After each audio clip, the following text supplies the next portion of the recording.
malalakas na bagyo, landslide na nag-iwan ng malaking pinsala sa kabuhayan at pagkasawi sa marami nating kababayan.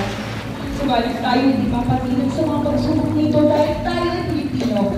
Nasa tuloy natin ang pagiging matapang, matatag, at higit sa lahat ang lakas ng ating pananampalataya sa Diyos na kailanman hindi tayo nababayaan.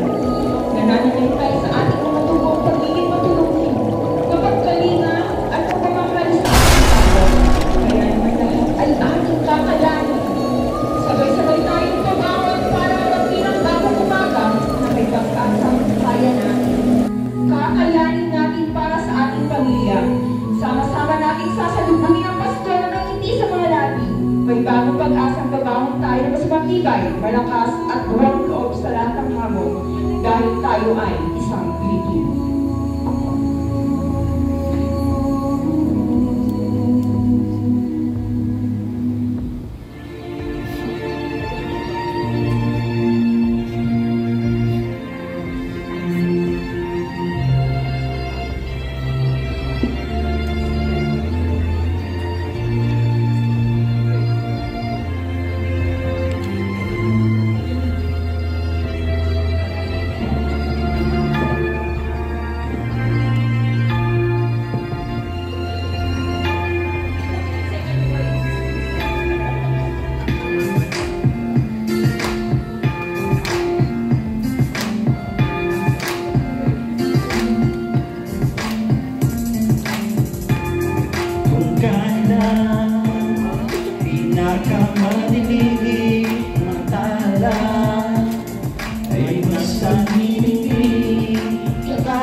Sa likod ito ay liwanag na ito.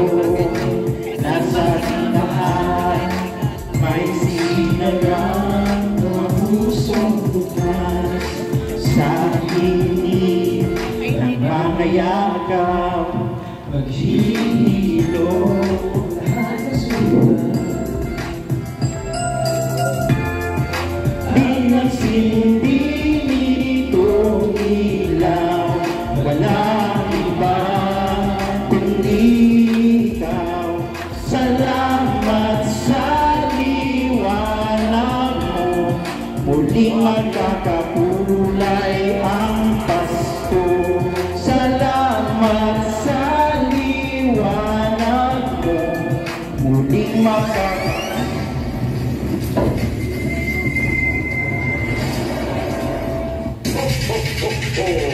Merry Christmas!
Ito ang tulay ng